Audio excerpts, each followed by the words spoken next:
Bien. Bien, bonjour à tous. Dans cette session, je vais parler d'Arkilian et je vais essayer de vous expliquer comment on peut utiliser Arkilian pour faire des tests d'applications web. Avant ça, donc 2 mots sur moi. Je m'appelle Alexis Hassler, je suis développeur Java. Je fais du code, de la formation, de l'accompagnement, de l'audit, des choses comme ça. Je suis indépendant et je suis co-leader du JUG de Lyon. Arkilian. Alors, qui dans la salle connaît au moins dans les grandes lignes Arkilian? Ouais, pas mal, là, une bonne moitié déjà. Bon, pour les autres, Arkilian, son but, c'est de faire des tests d'intégration. C'est un outil de test d'intégration Java EE. Alors, quand on parle d'intégration ici, c'est surtout de dire qu'on va faire des tests de composants. Un composant, dans la vision ici, c'est quelque chose entre la classe toute seule et l'application complète. Par exemple, ça va être un EJB avec les objets qui lui sont injectés dans son contexte transactionnel, dans son contexte de sécurité. On va considérer que ça, c'est un composant. Donc, Arkilian est là pour tester ça. Comment ça fonctionne, Arkilian? Généralement, pour tester des composants type EJB, la vision, c'est de prendre un conteneur et de le démarrer de façon embarquée dans le test. Arkilian prend le contre-pied de ça. Leur vision à eux, c'est de prendre le composant, d'ajouter les tests avec le composant et d'envoyer le tout dans le conteneur. On bascule le fonctionnement dans l'autre sens. Une classe de test Arkilian, c'est avant tout une classe de test JUnit avec un runner Arkilian. Et la première spécificité, c'est qu'on va pouvoir injecter des objets dans cette classe.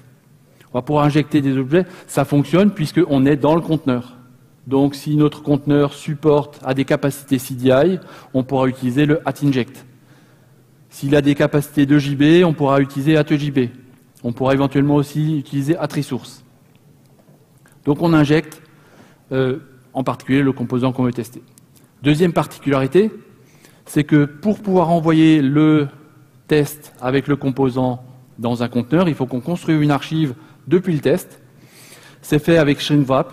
On va créer une archive, on va mettre du contenu, et grâce à la notation @deployment, Arkilian va envoyer tout ça à notre conteneur. Enfin, une fois qu'on a tout ça, la méthode de test en elle-même, elle n'a pas beaucoup d'originalité, c'est une méthode de test normale. Il faut juste se souvenir qu'elle s'exécute dans le conteneur lui-même. L'idée là derrière, c'est de faire du test d'intégration. Du test d'intégration, ce n'est pas du test unitaire. Ça veut dire qu'on va éviter de faire du mock. On va utiliser les vrais objets, on va utiliser le vrai contexte d'exécution de notre composant. Attention, je ne veux pas dire que Arkilian s'oppose au test unitaire, c'est un complément. Ça vient en plus. Des tests unitaires, on en fera toujours. Arkilian vient en plus pour affiner notre campagne de test. Donc j'ai dit Arkilian, c'est du Java EE. C'est pour faire des tests Java EE, il supporte donc la plupart des serveurs d'application Java EE modernes. Il va supporter JBoss, Glassfish, Tommy, pour ne citer que les plus populaires. Il va supporter aussi des conteneurs un peu plus spécifiques, un peu plus spécialisés. Par exemple, on va pouvoir déployer des composants CDI dans du Weld. On va pouvoir aussi déployer une application ou des composants Java EE dans le cloud avec OpenShift. Bon, et la liste s'allonge de semaine en semaine. Bon, ça c'est Arkilian, mais aujourd'hui, je ne voulais pas vous parler d'Arkilian en tant qu'outil de test de composants Java EE, mais de test web. Donc on enlève ces conteneurs Java EE et on prend des conteneurs plus pauvres, Tomcat, Jetty, et on va faire des tests web dans ces conteneurs. On va voir comment Arkilian peut nous aider à faire des tests là-dedans. Alors pour faire des tests dans du Jetty, première chose, c'est que je vais faire des tests en HTTP. Je vais envoyer des requêtes HTTP et je vais vérifier le résultat. Donc ça veut dire que je ne vais pas envoyer mon test dans le conteneur. Le test ne s'exécutera pas dans Jetty, dans Tomcat, il s'exécutera dans le process JUnit normal. Pour ça, je vais préciser au niveau du déploiement de ne pas intégrer le test dans l'archive à déployer, c'est testable égale false. Ensuite, je n'injecterai pas de composants, puisque je ne suis pas dans le conteneur. Par contre, ce qui va être intéressant, c'est de récupérer une info qui est l'URL de mon archive déployée, l'URL de base, une URL HTTP. Je l'injecte avec du @arquilian_resource. Et enfin, dans le test, mon test, ça va être d'envoyer des requêtes HTTP avec un client HTTP quelconque, du Selenium par exemple. On va regarder un peu ce que ça donne, ce que ça peut donner juste avec ce fonctionnement de base. Alors j'ai préparé une petite application ici, une application web que je vais faire tourner dans un Jetty.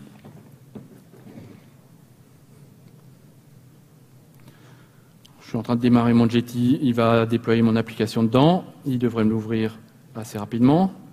Voilà, c'est une petite application qui donne une liste de conférences. Alors là, j'ai la liste des talks qui se passent à Devoxx, un onglet avec les talks qui se passent à Mixit et un onglet avec les statistiques de recherche. Ici, je vais pouvoir faire des recherches. Par exemple, je vais chercher sur mon nom. OK, j'y suis, j'ai 2 talks. Je suis content. Je vais vouloir tester ça. Alors, j'ai déjà préparé des tests. J'ai déjà préparé des tests en Selenium. Qui connaît Selenium ?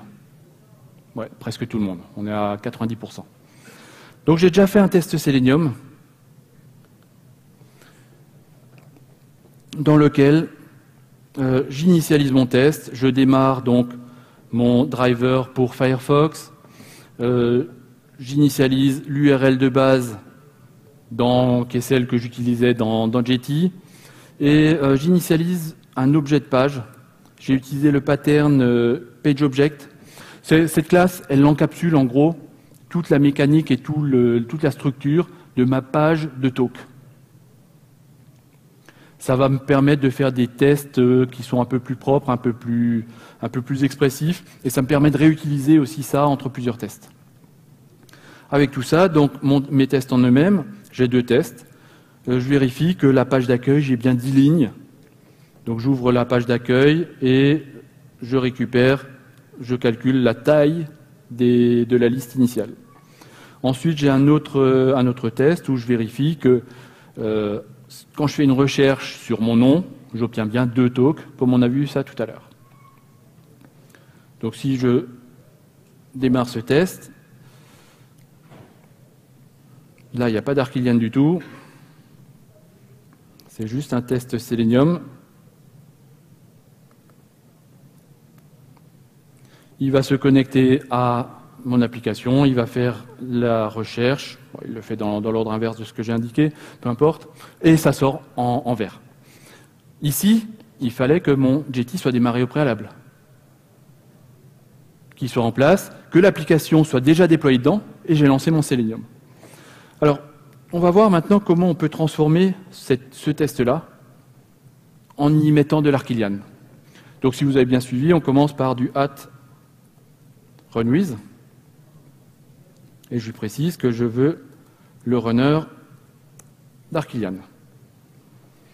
Ensuite, deuxième étape, je vais préparer le déploiement.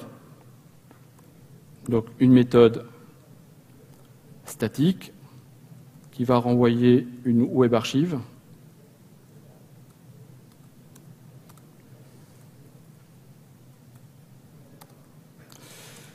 Et là-dedans, je vais renvoyer une archive, je vais construire une archive avec le contenu dont j'ai besoin pour faire mon test. Alors, j'ai un peu triché. J'ai préparé une méthode qui me construit déjà l'archive. Alors, on peut aller jeter un coup d'œil à cette méthode. Vous voyez, on retrouve le shrink wrap, il crée une web archive. Ensuite, j'ajoute toutes les classes dont mon application a besoin pour la page de talk. Ensuite, je rajoute là les 2 ressources, c'est juste des données, puisque pour éviter les problèmes de réseau, j'ai toutes mes données en local. Ensuite, je rajoute le répertoire web app, donc avec mes pages HTML et tout le contenu. Et ensuite, j'ajoute les librairies dont mon application a besoin pour fonctionner. Les librairies, je les ai construites là-haut. Comme mon projet est fait à base de Maven, j'ai un pom.xml qui m'indique toutes les dépendances de mon projet, les versions que j'utilise. Et ShrinkWrap me fournit un Maven Resolver qui permet de lire le pom.xml et de récupérer les archives dont j'ai besoin pour mon application. Donc là, je lui ai dit, ramène-moi Guava et Jackson avec toutes leurs dépendances. Et tout ça, c'est récupéré, c'est mis dans mon fichier WAR.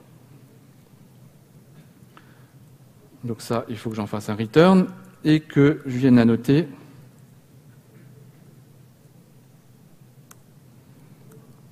ma méthode de déploiement. Ensuite, que je précise que c'est du test côté client, donc testable égale false. Ok, donc j'ai une classe de test Arquillian, j'ai un déploiement. Ensuite, je vais pouvoir injecter l'URL de racine de mon application. Donc ça va être du Arquillian Resource. Par contre, il faut que je change le type ici. Lui, il s'est injecté des ressources typées, pas des chaînes de caractères quelconques, donc il faut que je transforme mon base resource en URL. Du coup, dans l'initialisation, j'ai plus besoin de ça, et lui, il attend une string, donc je vais envoyer le toString de mon URL. Les tests, je ne vais pas les changer pour l'instant, c'est toujours des tests Selenium. La seule différence, c'est que maintenant, je vais demander à Arquillian de me déployer mon archive dans le conteneur. Alors on va essayer d'exécuter ça. Ça devrait prendre un petit peu plus de temps, puisqu'ici,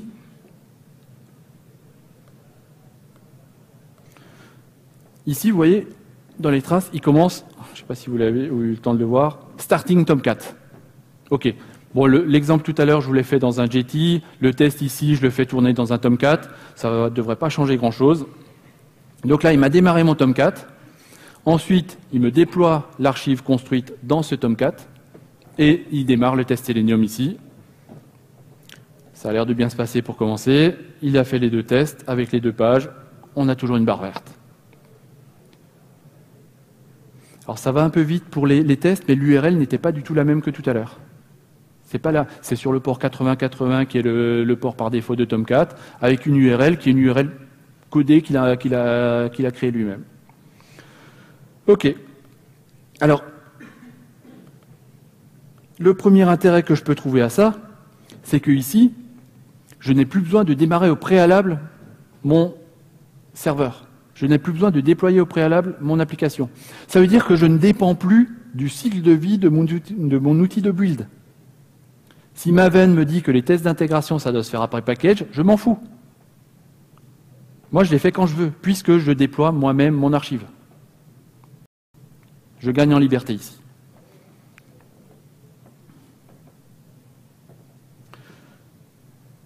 Alors, on va voir maintenant comment on peut aller un peu plus loin pour rendre ces tests un peu plus pratiques.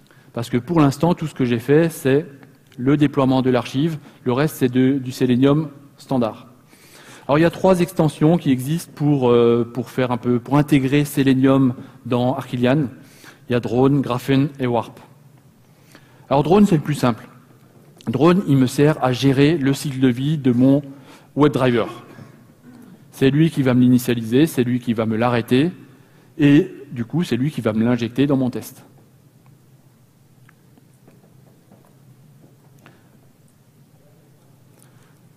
Graphen, lui, il va m'aider plus spécifiquement dans les tests Ajax. De 2 façons. Il va m'aider à faire des tests en m'apportant une API un peu plus, avec des éléments, quelques éléments un peu plus pratiques. Là, j'ai Wait Ajax, le guard ici, ce sont des méthodes d'une classe utilitaire. Et il me facilite aussi le travail avec le pattern PageObject.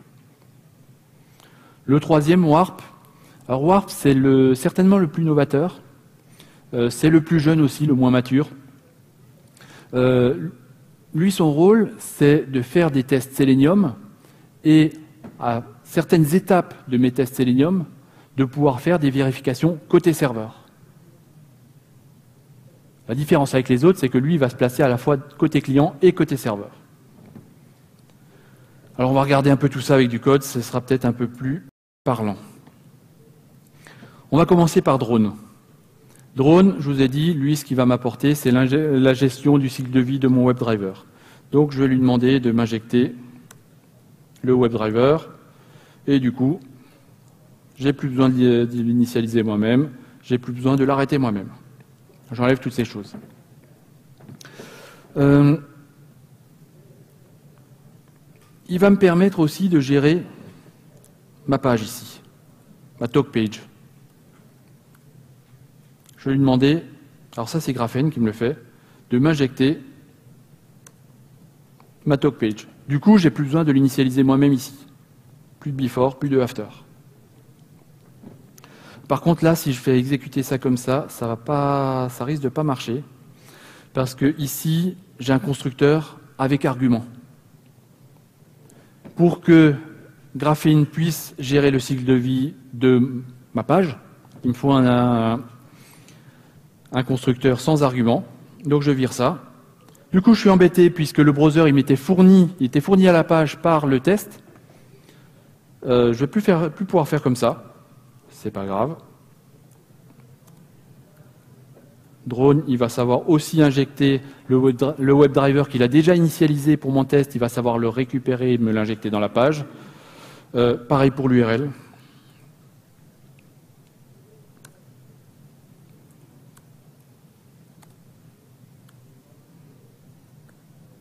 J'utilise les mêmes annotations. Donc tout ça, je suis tranquille. Reste le wait ici. Le wait, je vais être embêté parce qu'il utilise un objet browser pour s'initialiser. Or, si je fais ça dans le constructeur, c'est trop tôt. Le constructeur, il est évidemment exécuté avant l'injection. Bon, je suis embêté. On va voir comment on va faire. Le Page Factory, j'en ai plus besoin non plus. C'est Graphene qui va gérer l'initialisation de ma page. Bon, reste le wait. Bon, je l'enlève. Je vire, il m'embête, je le vire. Je le vire là-haut aussi. C'est ici que l'API utilitaire de Graphene vient m'aider. Je suis embêté pour faire le wait. Il me fournit des méthodes de remplacement. J'ai une méthode wait Ajax à la place.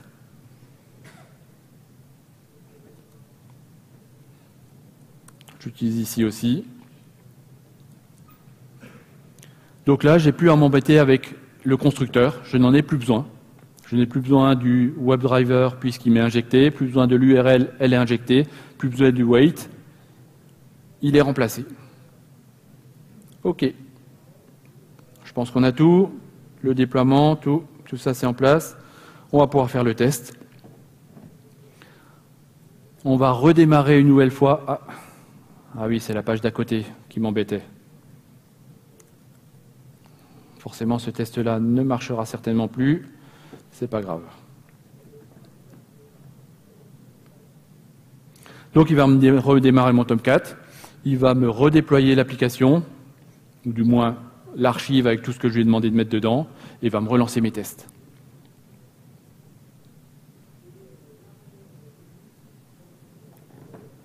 On voit que Firefox commence à bouger. La première page s'affiche, le filtre, la deuxième page, toujours une barre verte. OK. Donc ici, on a des tests Selenium qui sont un peu mieux intégrés à Arquillian.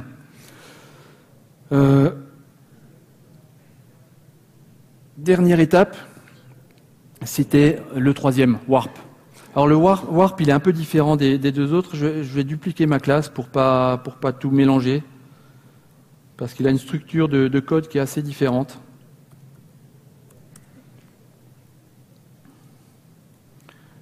Donc je vais garder à peu près les mêmes tests, je vais juste conserver celui-ci. Alors je vais mettre en place la structure de test Warp. Alors, je vais faire mes imports.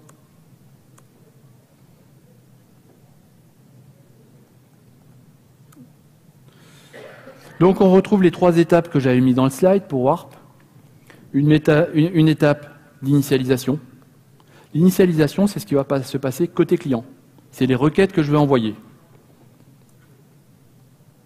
Par exemple, je vais envoyer ça. Ce que je faisais tout à l'heure comme test. On a une étape d'observation. L'observation, c'est là que je vais indiquer, que je vais filtrer les requêtes que je veux surveiller. Par exemple, ici, je vais surveiller uniquement la dernière requête de filtre, celle où j'ai tout écrit, où j'ai écrit mon nom en entier.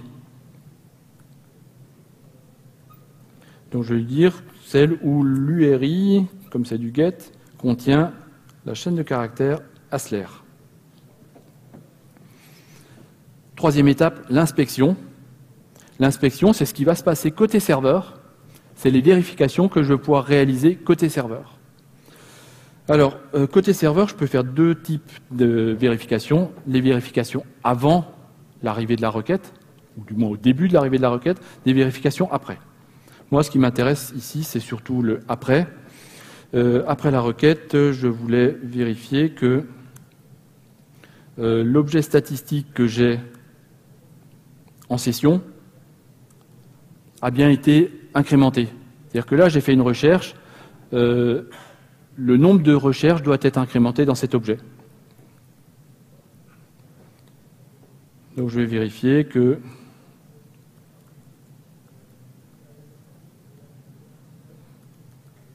les statistiques, j'ai bien 1 pour le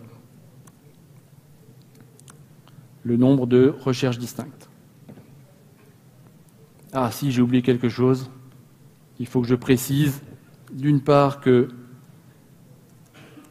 c'est un test warp, parce qu'il y a une mécanique particulière. Et ensuite, le testable ici, il faut que je le repasse à trous. Pourquoi? Parce que mon archive va contenir des éléments de test pour pouvoir faire les vérifications côté serveur. Donc, il faut que je lui indique qu'il y a des choses à embarquer. Du coup, je vais être embêté avec cette méthode. Si je laisse telle quelle, la méthode de test ici va être exécutée côté serveur. Donc, je vais lui préciser que même si le déploiement est testable, c'est une méthode qui s'exécute comme client. On va lancer ça. C'est la démo qui me stresse le plus, hein, parce que je vous disais, c'est le plus jeune. Aujourd'hui, on est sur des versions alpha, bêta, snapshot, des choses comme ça. Donc, c'est vraiment des choses assez jeunes. Donc là, déjà, il me démarre mon Tomcat. Il va commencer à y déployer des choses. On voit mon Firefox qui tourne. Ah, planté. Null pointer exception.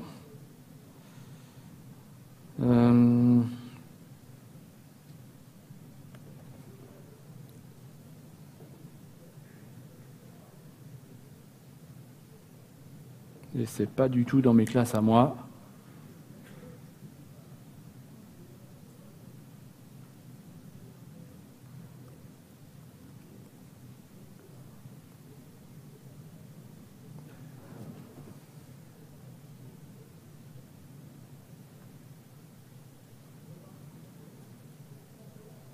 Bon, là, je ne vois pas trop pourquoi il refuse de faire le boulot. Je vais essayer de peut-être en remontant celui-ci ici. On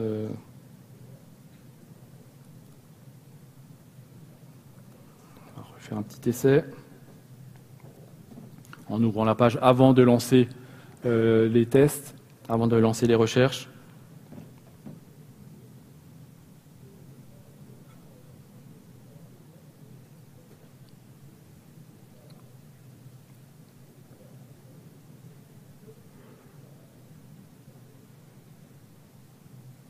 Là, il en est toujours avec Tomcat, il démarre. Ah, il passe mieux ce coup-ci. Il fallait que j'ouvre la page avant de faire l'initiate. Bon, je vous disais, c'est assez jeune, c'est un peu sensible encore. Mais en tout cas, je pense qu'il y a un potentiel qui est assez intéressant à ce niveau-là.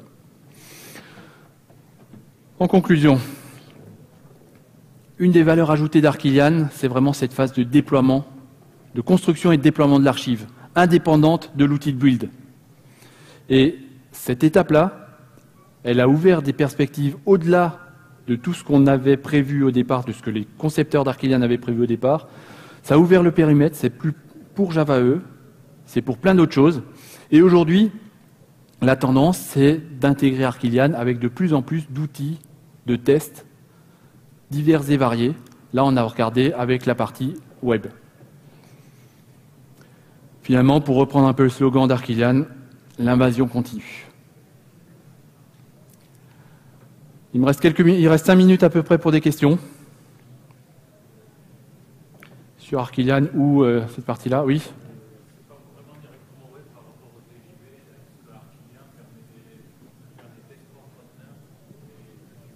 Des tests d'EJB hors conteneur. Qu'est-ce que tu veux tester comme EJB hors conteneur? Alors, ils seront forcément déployés dans un conteneur. C'est la vision même d'Arquilian. Le conteneur, ça peut être un serveur d'application, JBoss, Tommy, Glassfish. Ce serveur d'application, il peut être utilisé en 3 modes différents. Arquilian propose le mode remote. Le serveur tourne déjà, je lui envoie des choses. Le mode managed, c'est ce que j'ai utilisé ici. Arquilian démarre le serveur et lui déploie des choses. Ou le mode embedded, dans lequel Arquilian démarre le conteneur dans le même process et lui déploie des choses. Ensuite, pour les EJB, on peut éventuellement utiliser de l'OpenEJB, qui va être un conteneur light, qui va être démarré en mode embarqué dans notre test Arquilian. Mais dans tous les cas, il y aura un conteneur. De toute façon, il faut un conteneur pour gérer le contexte de l'EJB. Sinon, ce n'est pas du test d'intégration, c'est du test unitaire.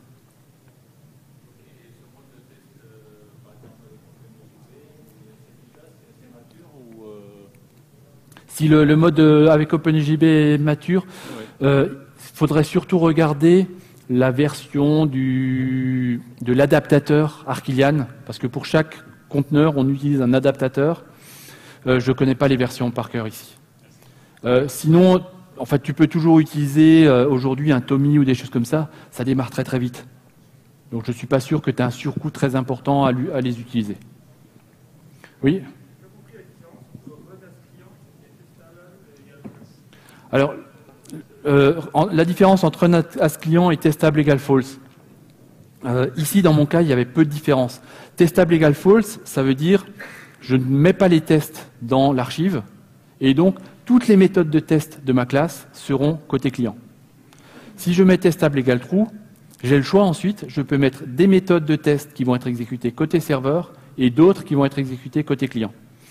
Ça me laisse un peu plus de liberté. Par contre, toutes celles qui sont côté client, il faut que je les annote en run as client.